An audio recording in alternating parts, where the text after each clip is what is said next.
So in this video, we will be studying about cytoskeleton.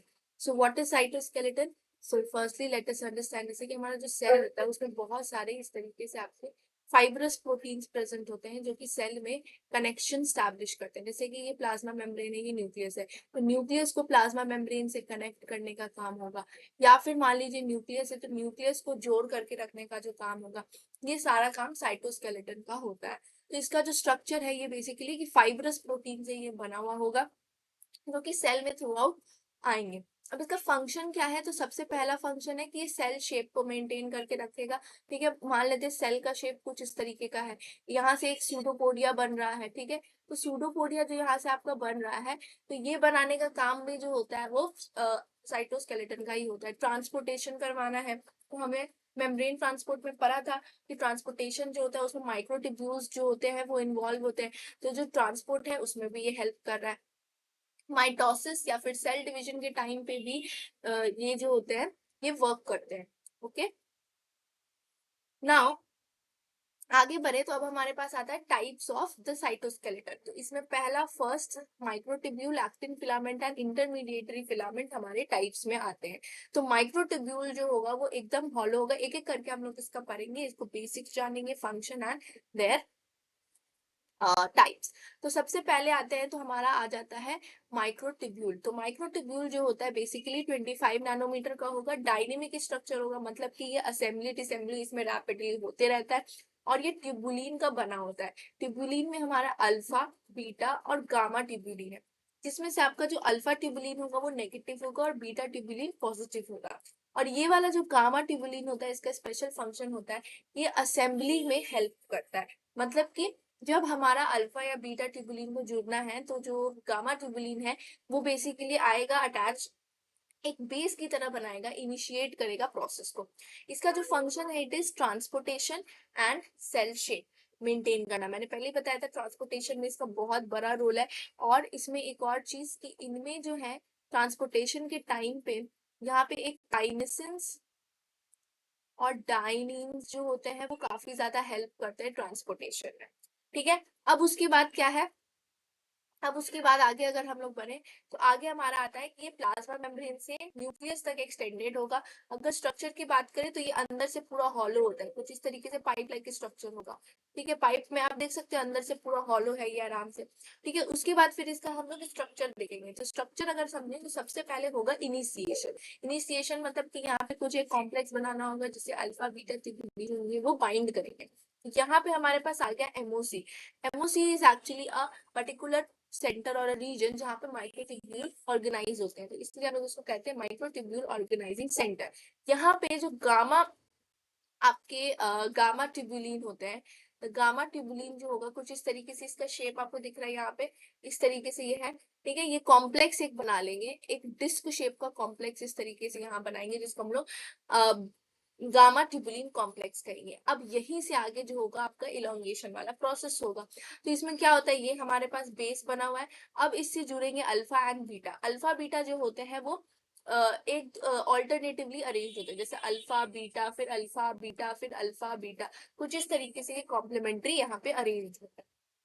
ठीक है, तो जो अल्फा होता है वो नेगेटिव होता है, बीटा जो होता है वो पॉजिटिव होता है। ऐसा सच कोई इसमें चार्ज प्रेजेंट नहीं होता, बस हम लोग इसे नाम दे रहे हैं क्योंकि अल्फा वाले में स्लो होता है और बीटा वाले में फास्ट हो जाता है, तो इसी वजह से हम कहते हैं कि ये अल्फा नेगेटिव बीटा पॉजिटिव है। दूसरी बात कि जो अल्फा ट्यूबुलिन है, मान लो ये अल्फा ट्यूबुलिन है तो इसमें जीडीपी रहेगा, और जो बीटा ट्यूबुलिन हमारा है इसमें जीटीपी रहेगा, तो तीन यहाँ पे होंगे। तो अब यहाँ पे देखिए आगे कि जो जीडीपी होता है ना, इलोंगेशन कैसे होगा तो वो हम लोग देख लेते हैं। तो जीडीपी जो होता है ना यहाँ पे वो एक्चुअली जीडीपी में हाइड्रोलाइज कर जाता है। ठीक है, हाइड्रोलाइज करने की वजह से जो बॉन्ड्स होते हैं वो वीक हो जाते हैं। तो ये वाला जो अल्फा वाला है, ये जीडीपी हाइड्रोलाइज हो रहा है तो ये जल्दी जल्दी डिसोसिएट होने लगेगा। तो डिसोसिएशन के कारण क्या हो सकता है, कैटास्ट्रॉफ लाइक सिचुएशन आएगा। कैटास्ट्रॉफ तभी आ सकता है जब आपका डिसोसिएशन एसोसिएशन से बहुत ही ज्यादा हो, तब आपका कैटास्ट्रॉफ लाइक सिचुएशन आता है। ठीक है, और कैटास्ट्रॉफ की वजह से यहाँ पे पूरा श्रिंकेज होने लगेगा। ठीक है, उसके बाद फिर क्योंकि बहुत ज्यादा रैपिड असेंबली हो रही है, तो फिर असेंबली भी शुरू हो जाएगा।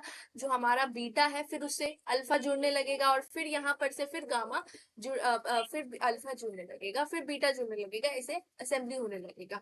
अब यहाँ पे क्या है, आगे आते हैं, लास्ट स्टेप होता है इक्विलिब्रियम का, मतलब कि पॉलीमराइजेशन, मतलब adding assembly will be equal to depolymerization which is the assembly. तो ये alpha beta alpha beta alpha beta करके यहाँ पे घूम रहा है, ये नेगेटिव, फिर ये पॉजिटिव, फिर ये नेगेटिव, फिर ये पॉजिटिव, ये नेगेटिव, फिर ये पॉजिटिव, ऐसे करके जुड़ेगा।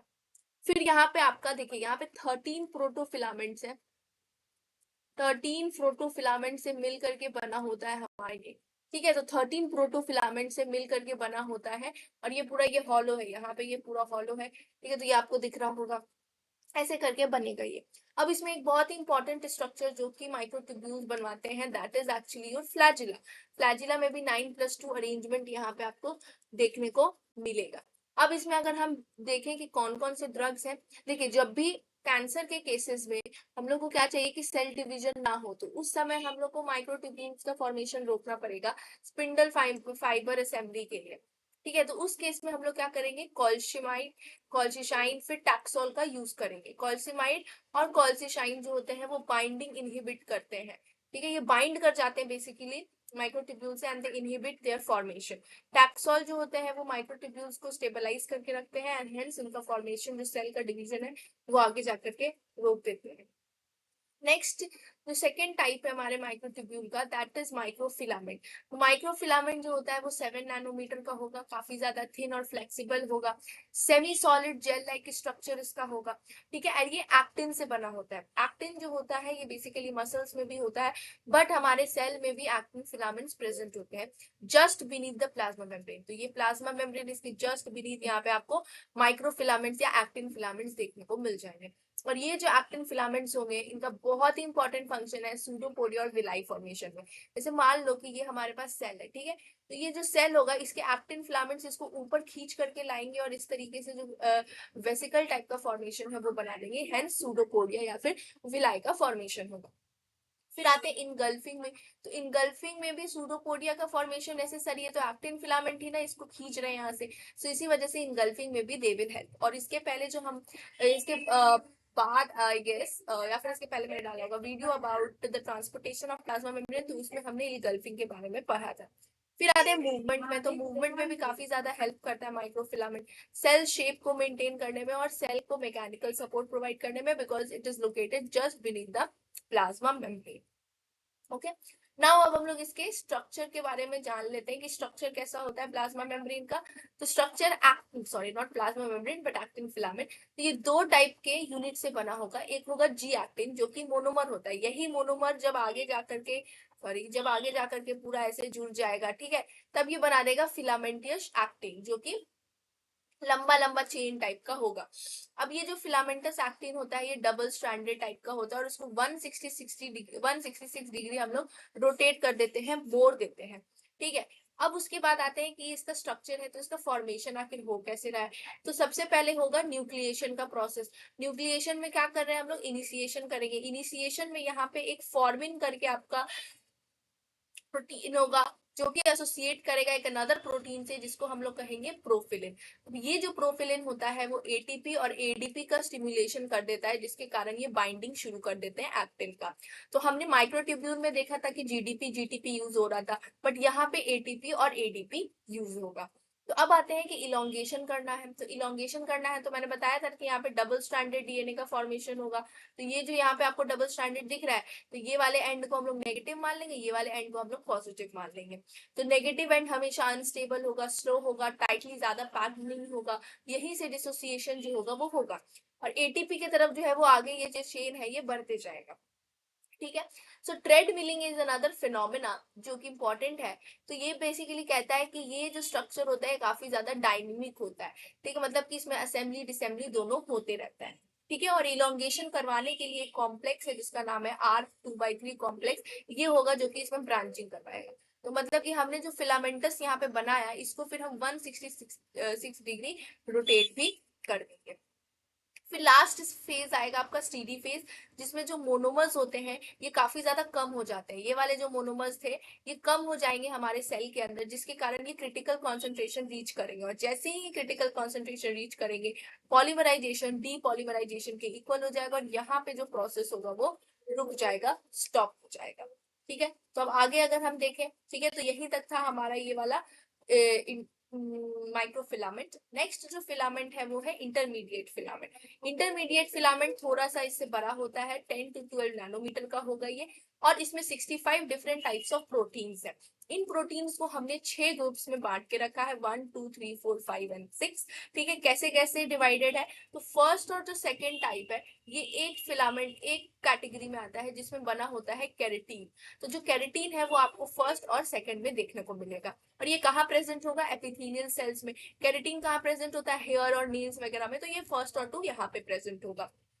थर्ड वाला जो होता है ये थोड़ा सा इसमें कैटेगरी है, इसमें अच्छे खासे। फर्स्ट आपका विमेंटिन, सेकंड है डेस्मिन, थर्ड है ग्लायल सेल्स। विमेंटिन जो होता है वो डब्ल्यूबीसीज में प्रेजेंट होता है, डेस्मिन हमेशा मसल्स में प्रेजेंट होगा, ग्लायल सेल्स में ग्लायल सेल्स जो होंगे वो न्यूरॉन्स में प्रेजेंट होंगे, जो कि इंटरमीडिएटरी फिलामेंट है। ओके, फिर फोर्थ टाइप में न्यूरोफिलामेंट्स होते हैं, जो कि हमेशा पता है हमें कि ये न्यूरॉन्स में ही प्रेजेंट होंगे। फिफ्थ टाइप इज नेस्टिन, जो कि सॉरी सिक्स्थ टाइप इज नेस्टिन, जो कि स्टेम सेल्स में प्रेजेंट होगा। और फिफ्थ टाइप जो सबसे इंपॉर्टेंट है वो है लैमीन्स। ठीक है, ये है लैमीन्स, जो कि आपके न्यूक्लियर स्ट्रक्चर में प्रेजेंट होंगे। ठीक है, तो ये वाला आपको याद रखना है। Fifth type is very important, क्योंकि इसको हम आगे इसको स्टडी करेंगे जब हम न्यूक्लियस पढ़ेंगे। इसका फंक्शन क्या है, सेल से सेल का कनेक्शन। जैसे कि ये सेल है तो इसको कनेक्ट करने के लिए बीच में हम इंटरमीडिएटरी फिलामेंट यूज कर सकते हैं। अगर सेल का स्टिचिंग करना कहीं फट गया तो यहाँ पे स्टिचिंग जो होगा वो इंटरमीडिएटरी फिलामेंट करेगा। सेल सिग्नलिंग अगर करना है, सेल के अंदर सिग्नलिंग करना है, तो हम लोग यहाँ पे इसका यूज करेंगे। न्यूक्लियर स्ट्रक्चर, जैसे कि ये न्यूक्लियस है पूरा पोर्स वाला, तो अंदर में एक लैमिन्स टाइप ऑफ चीज प्रेजेंट होता है न्यूक्लियस के, जो कि उसका स्ट्रक्चर मेंटेन करता है। इसको एक्सपैंड करना होगा तो एक्सपैंड करेगा, अगर उसको श्रिंक करवाना होगा तो श्रिंक करवाएगा। अब इसका स्ट्रक्चर पढ़ लेते हैं, जो वहां से बहुत क्वेश्चंस पूछे जाते हैं। ये एक मोनोमर का बना हुआ होगा, और ये हमारा एक लैमिन मोनोमर है। ठीक है, अब इसमें देखो एक एन टर्मिनस है ये, और ये एक पूरा क्वाइड एस टर्मिनस है। तो ये एन हो गया है, ये एन हो गया, ये एस हो गया। ये है थोड़ा सा वेवी टाइप का। अब इसका जो मोनोमर, इस मोनोमर से डाइमर बनाएंगे तो ये कुछ इस टाइप का स्ट्रक्चर बना लेगा। ये हो गया आपका एन टर्मिनस, ये हो गया आपका सॉरी ये हो गया आपका N terminus, yes, and this is your S terminus. तो ये बनाएगा कॉइल्ड कॉइल स्ट्रक्चर, जो कि बहुत ही इंपॉर्टेंट है फिर से। ठीक है, अब उसके बाद फिर क्या होगा कि ये ही इसी टाइप का स्ट्रक्चर वापस से यहाँ पे जुड़ेगा, बट ये एन है तो एन से क्या जुड़ना होगा, यहाँ पे एस जुड़ना होगा फॉर मेकिंग अ टेट्रामर। तो ये दोनों मिल करके क्या बना देंगे, टेट्रामर बना देंगे। तो ये हमारा एस वाला हो गया, और ये जो है हमारा एन वाला हो गया। ठीक है, अब उसके बाद जब इस टेट्रामर से finally we have to make a filament, तो यहाँ पे चार, यहाँ पे चार लेंगे, यानी कि टोटल हमारा 8 टेट्रामर्स हम ले रहे हैं।